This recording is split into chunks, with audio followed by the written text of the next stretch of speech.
Welcome to Cosmic Astromancy channel guys, hope you all doing fine. आशा करती हूँ आप सभी स्वस्थ एवं प्रसन्न होंगे। तो चलिए निकालेंगे आज की संडे की एनर्जीज। तो चलिए टेक को शफल करते हैं और निकालते हैं 6 कार्ड्स।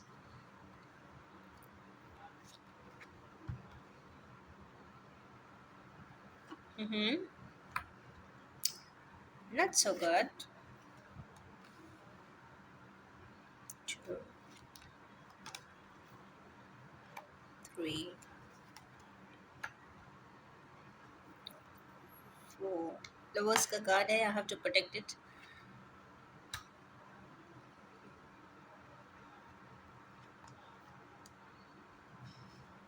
अबंडेंस। चलिए एक चीज़ तो यहाँ पे क्लियर हो जाती है कि अबंडेंस पे कंप्लीट हुई है। आज की रीडिंग थोड़ा-सा ट्रबलसम दिखाई देती है हमारे कि नहीं व्यूअर्स। इस वक़्त 4 ऑफ सोर्ड्स की एनर्जी में है। 4 ऑफ सोर्ड्स यानी बहुत extreme pain, extreme anguish, not exactly anguish but एक depressing pain is there, depressing anguish is there. कुछ ना कर पाने की तकलीफ़ या कुछ बहुत बड़ी चीज़ खो जाने का डर भी हो सकता है। कुछ इस प्रकार की स्टेटस में हमारे किन्हीं व्यूअर्स इस वक्त ज़रूर है। और आज की एनर्जी बहुत ड्रेनिंग तो है, तो ये कहीं ना कहीं थोड़ा सा फीबलिंग है, कहीं ना कहीं डिस्ट्रेसिंग है, या फिर अ, कुछ ना कुछ पुरानी बातों को लेके संतापित है हमारे किन्हीं व्यूअर्स, ऐसा मुझे दिखाई देता है। तो चलिए निकालेंगे कि और डिटेल्स की क्यों ये सब है। पेज ऑफ सोर्स, या तो हमारे किन्हीं व्यूअर्स को किसी प्रकार से मैसेज मिला है, या फिर किसी प्रकार से कुछ फ्रीडम चाहते हैं, या कुछ करना चाहते हैं, या कुछ आगे की तरफ बढ़ना चाहते हैं, या समथिंग रिलेटेड टू पास्ट है। क्योंकि मिलाकोलिया या फिर एक्सट्रीम डिप्रेशन की बात तभी आती है जब कोई पुरानी घटना के बारे में आप बारंबार सोचते हैं, कंटिन्यूसली सोचते हैं। और यहाँ पे चूंकि मैसेजिंग का कार्ड है, तो आज के ज़माने में messaging is a very easy task, और कहीं ना कहीं messaging, texting, information gathering information is a very easiest one. But एक चीज़ है, जो पब्लिक प्लेटफॉर्म्स पे या कहीं भी इंफॉर्मेशन मिलेगी वो एक्यूरेट तो नहीं होती, क्योंकि वो सिर्फ प्रोजेक्टिव इन्फ्रेंसेस ही लाती है। जो इंसान बताना चाहता है बस उतना ही बताता है, वही आप समझते हो। बट एक्चुअल किसी के बारे में जानना है तो यस, वो तो वो ही पर्सन बता सकता है कि वो किस मेंटल फ्रेम में इस वक्त जीता है। As I do chart reading a lot, तो मैंने कई बार देखा है जो हंसते मुस्कुराते टॉप पे बैठे हुए लोग भी होते हैं, कहीं ना कहीं वो बहुत दुखी और संतापित भी मैंने देखे हैं। कहीं ना कहीं देखें तो शायद पा बहुत कुछ लिया होता है, पर अंदर जब झांकते हैं अपनी ही तरफ तो देखते हैं कि वो सबसे ज़्यादा बड़ा वॉइड उन्हीं के पास होता है, सबसे बड़ा खालीपन उन्हीं के पास होता है। और सब मटेरियल वर्ल्ड में तो बहुत हैप्पी होते हैं, पर इनर वर्ल्ड उनकी बिल्कुल ब्लैंक होती है। तो यस, ऐसे ही किन्हीं व्यूअर्स हैं शायद हमारे, जो किसी प्रकार की इंफॉर्मेशन या तो गैदर कर रहे हैं या लेना चाहते हैं, या उनके पास कोई इंफॉर्मेशन आई है या फिर आने वाली है। पर जो भी है, जैसा भी है, अच्छा तो नहीं है। क्योंकि स्टार्टिंग है तो स्टार्टिंग की ओपनिंग कार्ड पे मैं बहुत इंपॉर्टेंस देती हूँ, पर ओपनिंग कार्ड ही यहाँ पे काफ़ी डिसअपॉइंटमेंट का है, तो कुछ ना कुछ बात ऐसी ज़रूर है जहाँ पे डिसअपॉइंटिंग एनर्जीज यहाँ पे दिखाई दे रही है। सेकंड उसके जस्ट बाद भी आ गया है टेम्परेंस का कार्ड। टेम्परेंस एक मेजर अरकाना है, और कहीं ना कहीं टेम्परेट की बात करता है, माइंड एंड बैलेंसिंग की बात करता है, लाइफ की बात करता है कि आखिर ये ज़िंदगी किस तरफ चली जा रही है।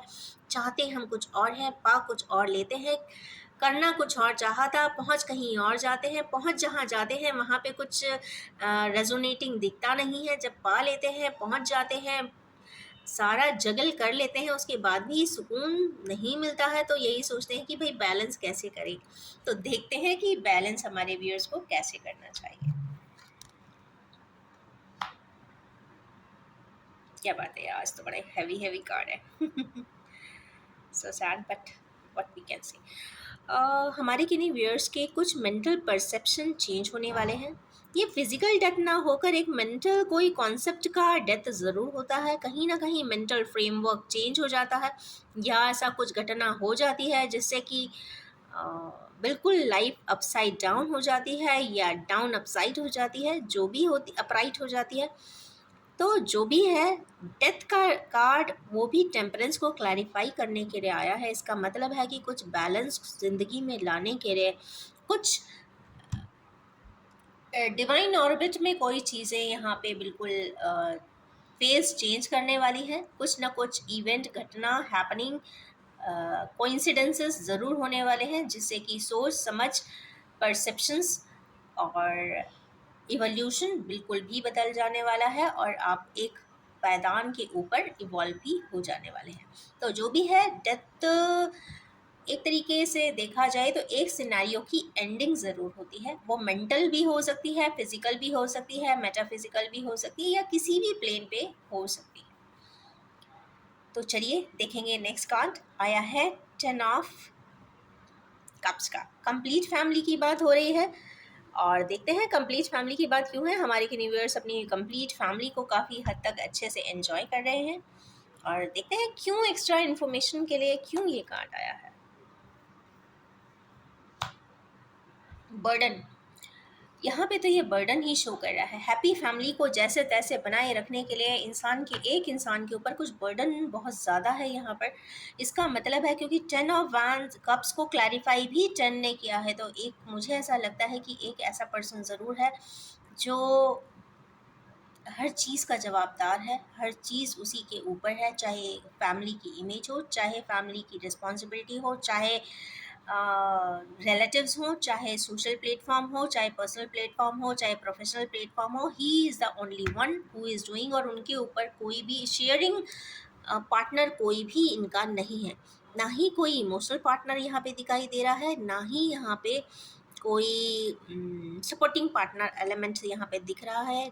इसका मतलब है कि हैप्पी फैमिली को मेंटेन रखने के लिए, क्योंकि मुझे पहले लगा था कि ये एक इजी गोइंग फैमिली की बात हो रही है, पर नहीं, जब ये रिस्पॉन्सिबिलिटी आ गई, मीन्स क्योंकि ये पीछे से सारे वैंड्स को पकड़ा हुआ है, मतलब जैसे तैसे बन नहीं रहा है उसको। आप समझ सकते हैं कि ये कुछ एंगल्स पे बेंड डाउन हुआ है। इसका मतलब है कि भरसक प्रयास किए जा रहे हैं कि बस जवाबदारी जैसे तैसे निभ जाए, मतलब खींचातानी ज़रूर है। तो यस, ऐसे किसी सिचुएशन में हमारे व्यूअर्स ज़रूर हैं, तो चलिए आपके भी लिए भी कुछ बताएंगे ज़रूर, और हैकल कार्ड से रेमेडियल ज़रूर बताएंगे। इसका मतलब है एक्सट्रीम बर्डन, दैट्स इट। उसके जस्ट बाद आया है यहाँ पे लवर्स का card. I have to hide it because of some protocols. तो यहाँ पे ये डिवाइन लव की बात है, हार्मनी की बात है, बैलेंसिंग की बात है, और ये चूंकि मेजर अरकाना है, और आज मेजर अरकानास की भरमार भी है, तो आज का कोई डे ज़रूर हैपनिंग ज़रूर है। कुछ ना कुछ इंसिडेंट्स हैपनिंग्स हमारे यूनिवर्स के साथ ज़रूर आज होने वाली है। तो लवर्स का कार्ड आ जाने का मतलब है कि क्लैरिफाई कर लेते हैं। Knight of souls, okay. हमारे यूनिवर्स अपने किन्हीं लव इनिशिएटिव के लिए काफ़ी प्रयास करने वाले हैं। बिना सोचे समझे, कहते हैं ना, कूद जाते हैं मैदान में, उसी प्रकार से हमारे किन्हीं व्यूअर्स लव प्रपोजल किसी को दे सकते हैं। आज का दिन उनके लिए काफ़ी प्रोग्रेसिव है इस मैटर को लेकर। और यस, चूँकि यहाँ पे हॉर्स ऑलरेडी स्टेप ऑन कर चुका है, लैंसर है, तो हमारे व्यूअर्स में से कुछ किन्हीं लोग ज़रूर आगे की तरफ अग्रसर ज़रूर होंगे, नहीं तो वो फोर्सफुली अपने आप कुछ डिवाइन शिफ्ट आएगा और वो आगे की तरफ भेज दिए जाएंगे। कुछ इस प्रकार की एनर्जीज है। या ये भी कह सकते हैं कि कुछ भी करना पड़े, मुझे ऐसा ही करना है, तो ऐसा भी हो सकता है कि कोई भी मोड या मेथड लगाकर भी हमारे व्यूअर्स अपना काम, अपनी बात, अपनी फीलिंग्स ज़रूर शेयर करने वाले हैं। कुछ इस प्रकार दिखाई देता है। इसके बाद आया है हैंग्ड मैन का कार्ड। अब चूंकि ये एक्सट्रीम नेपच्यून की एनर्जी आ जाती है, नेपच्यून की energy just laterally lovers card से आई है, तो मुझे ऐसा लगता है कि ट्विन फ्लेम यहाँ पे रिफ्लेक्ट होते हैं। ट्विन फ्लेमर्स की जो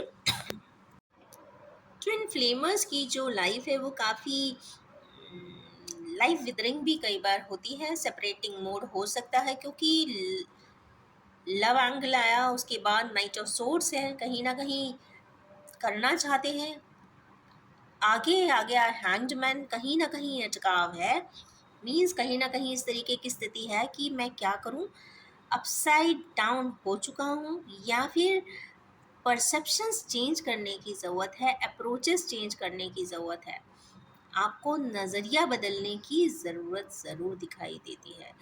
क्योंकि अगर दो पर्सन्स हैं या दो सिनेरियोज हैं तो सभी के लिए वो सिनेरियोज देखने का तरीका अलग हो सकता है। कई बार किन्हीं पर्सन्स एक दूसरे के परसेप्शंस को समझ नहीं पाते, अप्रोचेस को भी समझ नहीं पाते, अपने परसेप्शन के बेसिस पे अपना डिसीजन भी देते हैं। बट कई बार ऐसा देखने में मिला है कि एक समय और अंतराल के बाद वही चीज़ को अगर आप देखोगे तो उसमें बहुत सारे ऑप्शंस या एवेन्यूज अवेलेबल दिखेंगे उसी सिनारियो, सेम सिनारियो में। तो इसका मतलब है कि माइंडसेट चेंज करने की ज़रूरत ज़रूर है, अप्रोचेस चेंज करने की ज़रूरत यहाँ पे बहुत एक्सट्रीमली दिखाई दे रही है। या फिर हैंग है, किसी ऐसी चीज़ में हैंग है जो करना चाहते हैं और कर नहीं सकते हैं, या करना करना नहीं है, या जो भी है। चलिए इसका एक सपोर्टिंग कार्ड ज़रूर लेंगे जिससे कि इसके लिए और इन्फॉर्मेशन मिले। हेरोफेंट, ओके, मैरिज रिलेटेड कुछ इश्यूज है या फिर एक्सट्रीमली मैरिज प्रपोजल की बात है, या ये भी हो सकता है कि एक ऐसा प्रपोजल है जिसपे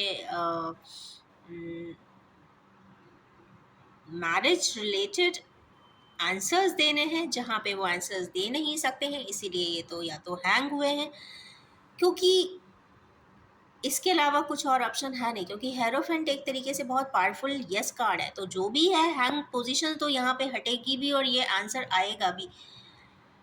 और कई बार ऐसा देखने में भी आता है, कई सिनारियोज में लोग सोचते हैं कि अगर प्यार किया है तो मैरिज ज़रूर करनी है। मैरिज इसलिए क्योंकि उसको सुप्रीम इंस्टीट्यूशन माना जाता है सोसाइटी में कि यस, अगर लव के कॉम्बिनेशन में है तो marriage is the ultimate resultant.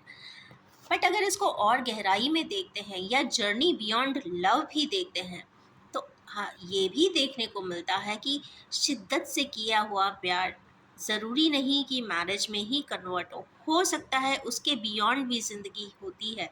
कई बार हो सकता है कई लोगों की मैरिजेस नहीं भी हो पाती है। बट ऐसा नहीं है कि प्यार अगर शिद्दत से किया हो वो कभी ख़त्म हो जाता हो या मर जाता हो या फेंक दिया जाता हो, तो because it is a feeling. उस फीलिंग में इंसान सबके लिए सब कुछ कर देना चाहता है, और स्पेशली उस पर्सन के लिए ज़रूर करना चाहता है जो उसे प्रे हो। तो यहाँ पे कुछ इस तरीके का हैंगिंग सिचुएशन यहाँ पे दिखाई दे रही है। कहीं ना कहीं स्टकनेस है, आगे बढ़ना चाहते हैं और नहीं बढ़ सकते हैं, कुछ इस प्रकार का स्टकनेस यहाँ पे मुझे लगता है कि कुछ इस तरीके के सिनेरियोज यहाँ पे ज़रूर दिखाई देते हैं। और जब भी इंटेंसिटी या फिर ग्रेविटी ऑफ लव इंटेंस होगा या फिर बहुत ज़्यादा होगा तो डेफिनेटली वो टर्न अप एक्सूबरेंस में ही होता है, कहीं ना कहीं जॉय लाता है, इनर जॉय मिलता है। तो अगर ऐसा लगता है कि शिद्दत से किया हुआ अफेक्शन है किसी के लिए तो ज़रूर वहाँ पे एक पीसफुल जॉयफुल सेलिब्रेटिव मोमेंट ज़रूर आते हैं। यहाँ पे एक चीज़ और दिखाई देती है, हैंग्डमैन और हेरोफेंट दोनों ही पावरफुली एक मेजर अरकाना है, और मेजर अरकाना आने का मतलब है कि कुछ ऐसी सिचुएशन है जहाँ पे इंसान स्टक अप है, या ऐसा सिचुएशन हो सकता है जहाँ पे वो यस चाहते हुए भी नहीं कर सकता, या ऐसा कोई सिचुएशन है कि सामने वाले को पब्लिकली प्रोजेक्ट नहीं कर सकता, इसलिए भी इंसान स्टक हो जाता है।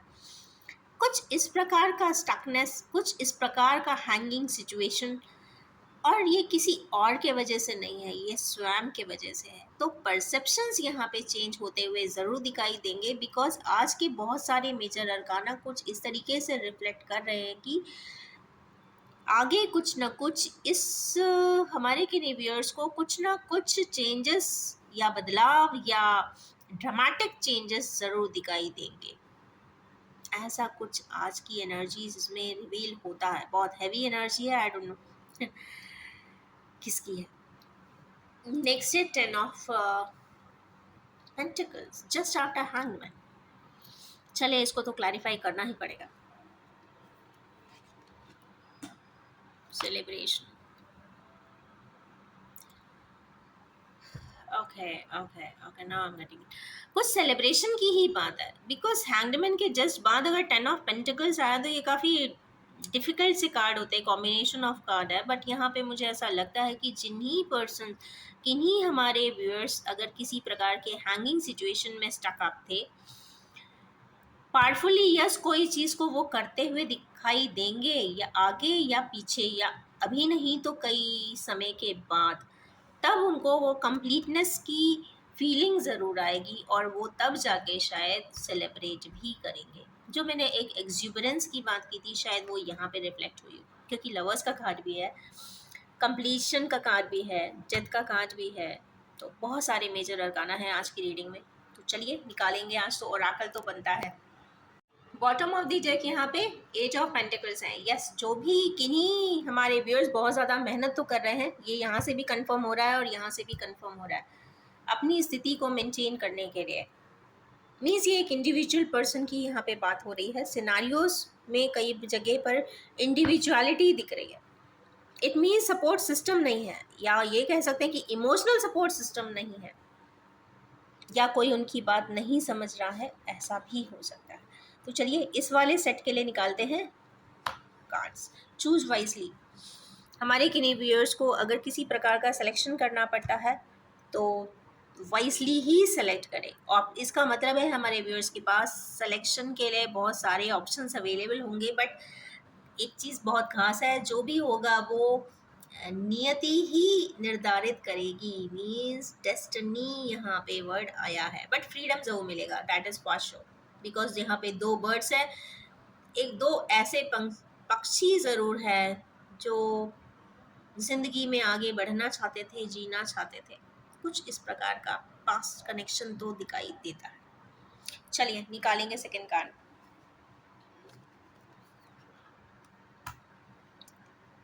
ट्रांसफॉर्मेशन. बैलेंसिंग है, डेथ है और फिर ट्रांसफॉर्मेशन है. इसका मतलब है हमारे किन्हीं को कुछ ऐसा इवेंट सर्कमस्टेंस हैपनिंग ज़रूर होने वाली है, जो एक तो उनका, पहली बात तो उनका परसेप्शन ही अचानक से चेंज कर देने वाली है दुनिया को देखने के लिए, और दूसरा वो कम्प्लीटली ट्रांसफॉर्म भी होंगे. 13 की एनर्जी आई है गाइस, और ये काफ़ी हैवी एनर्जी होती है. इसका मतलब है कि क्या होता है कि नेचर, प्रकृति आपको एक मौका देती है समझाने का. कहते हैं कम मैटर, कम इंटेंसिटी के इवेंट से आप चीज़ों को समझ लीजिए. पर इंसान चूँकि काफ़ी माइंड ओरिएंटेड, ब्रेन ओरिएंटेड होता है, इगोइस्टिक भी होता है कि मैं ऐसा कैसे कर सकता हूँ. एक इमेज कॉन्शियसनेस भी बहुत ज़्यादा होती है, बट कॉस्मिक कॉन्शियसनेस ऐसी होती है कि वो परसेप्शंस चेंज कर देती है इस तरीके के सिनेरियोज में लाकर. मीन्स ऐसा कोई इवेंट हमारे व्यूअर्स के साथ ज़रूर होगा जो उनकी लाइफ की कंप्लीट फिलॉसफी ही चेंज कर देगा, या फिर उन्हें ट्रांसफॉर्म भी कम्प्लीटली कर देगा. क्योंकि 13 की हैवी एनर्जी है, तो I am far more sure कि कुछ ना कुछ हमारे व्यूअर्स के साथ ज़रूर ऐसा होगा जो उनको एक बहुत बड़े बदलाव की तरफ ले जाएगा.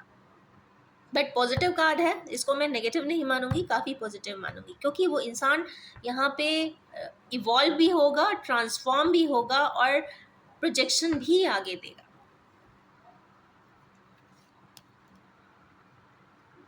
कंप्लीट फैमिली के नीचे आया है ट्रैप्ड इन फियर. हमारे किन्हीं व्यूअर्स जो बर्डन में हैं, जो कोशिश कर रहे हैं सारी चीज़ों को बैलेंस करने के लिए, किसी प्रकार के फियर में ज़रूर दिखाई दे रहे हैं. तो कल भी ये फियर का कार्ड आया था, चूँकि 8 नंबर है और थर्मोडाइनमिकली ये सैटर्न का नंबर है, तो यस, डिले, डिटरेंस, इम्पेडिमेंट्स तो होंगे, और उनके वजह से किसी प्रकार का फियर ज़रूर है. तो कुछ ना कुछ यहाँ पे ट्रबलसम स्थिति तो हमारे किन्हीं व्यूअर्स के साथ है, बट डरने की कोई ज़रूरत नहीं है. Means think beyond fear too. Next card आया है 7 का, क्राउन जिगर. क्या बात है. हमारे किन्हीं व्यूअर्स को क्राउन चक्रा मीन्स ऑटोमेटिकली ऊपर वाले से ही कुछ गाइडेंस भी यहाँ पे मिलता हुआ दिखाई दे रहा है, चूँकि 7-7 की एनर्जी कई जगह पे आज रिफ्लेक्ट होकर आई है। तो कॉस्मिक सपोर्ट सिस्टम, या अगर हमारे किन्हीं व्यूअर्स काफ़ी मेडिटेशन वगैरह करते हैं तो उनको आंसर्स मेडिटेशन में ही मिल जाने वाले हैं। बट हाँ, कुछ ना कुछ है जो काफ़ी प्योर है और something related to love matters है। तो यस, कहीं ना कहीं एक बैलेंसिंग, एक हार्मनी हमारे किन्हीं व्यूअर्स को मिल सकती है। बट कंडीशन ये है कि they have to meditate and crown chakra को थोड़ा सा बैलेंस करने करे, जिससे कि एनर्जी सोर्स हो सके, या कॉस्मिक एनर्जी की जो पाथवे है वो काफ़ी कहते हैं ना ईजी गोइंग हो, और आप उसे ग्रास्प कर सकें और इंटरप्रेट कर सकें, मीन्स डिकोड कर सकें। नेक्स्ट कार्ड इसमें हैंग्डमैन एंड हेरोफेंट के लिए निकालूंगी रिजल्टेंट।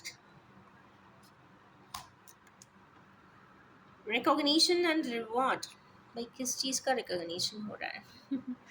ओके, हमारे किन्हीं व्यूअर्स अगर किसी चीज़ों में अटके हुए थे और वो नहीं समझ पा रहे थे, या उन्होंने परसेप्शन चेंज किया हुआ होगा, तो कहीं ना कहीं वो किन्हीं मैटर्स को, सिनेरियोज को, पर्सन्स को रिकॉग्नाइज करते हुए दिखाई दे रहे हैं। काफ़ी हम्बल वे में है, तो ये तो बात पक्की है कि हम्बल एंड मॉडेस्टी तो ऑटोमेटिकली आ ही जाएगी, क्योंकि कुछ ऐसा सिनेरियो ज़रूर हमारे व्यूअर्स के साथ होने वाला है जिससे कि कहते हैं ना झुक जाता है इंसान। बाप रे, बहुत टफ है आज तो। एनीवेज, नेक्स्ट कार्ड इसमें आया है 10 of pentacles and 3 of cups. Celebration है अल्टीमेटली, तो देखें सेलिब्रेशन कब है और कहाँ है। वेटिंग गेम, ओके, ये तो पता बाद में ही चलेगा मुझे ऐसा लगता है, क्योंकि वेटिंग गेम है तो इसका मतलब है 2 की एनर्जी है, जड़ें दोनों तरफ है, ट्विन फ्लेम की। ओके, ट्विन फ्लेम, ओके, ये ट्विन फ्लेम का कार्ड है एक्चुअली। और यहाँ पे देखिए, दो पर्सन्स हैं, एक ने बहुत ग्राउंडिंग की है, एक ने बहुत मटेरियल प्रोग्रेस की है, मुझे ऐसा लगता है कि, और ये पूरे सर्कल्स बने हुए हैं, और ये लोग किसी राइट टाइम का कहीं ना कहीं वेट भी करते हुए दिखाई दे रहे हैं। तो इसका मतलब है कि ट्विन फ्लेम की किन्हीं ऐसे व्यूअर्स जो ट्विन फ्लेम की जर्नी में हैं, उनका वेटिंग गेम खत्म होने वाला है, क्योंकि यहाँ सेलिब्रेशन का कार्ड है। तो खुश हो जाइए, ये बहुत पावरफुल कार्ड आ गया है आज, because as you all know twin flames की लाइफ बहुत डिफ़िकल्ट होती है। ये वही बता सकते हैं जो उस पैटर्न की लाइफ को जिए होते हैं। तो यस, ट्विन फ्लेम्स की life is in real sense it's a journey beyond love, intense love. और इन्हीं एनर्जीज़ के साथ मैं अपनी इस रीडिंग को अब एंड करना चाहूँगी, और ये भी बताना चाहूँगी कि ये general, collective, timeless and gender free reading है। जब भी आपके सामने आएगी कुछ ना कुछ रेजोनेट ज़रूर करेगी, और आज की इतनी हैवी एनर्जीज़ आई है तो आप प्लीज़ आप उसे उतना ही एक्सेप्ट करिए जो आपसे रेजोनेट होता। Wish you all have a most happy happy happy happy day. Thank you so much.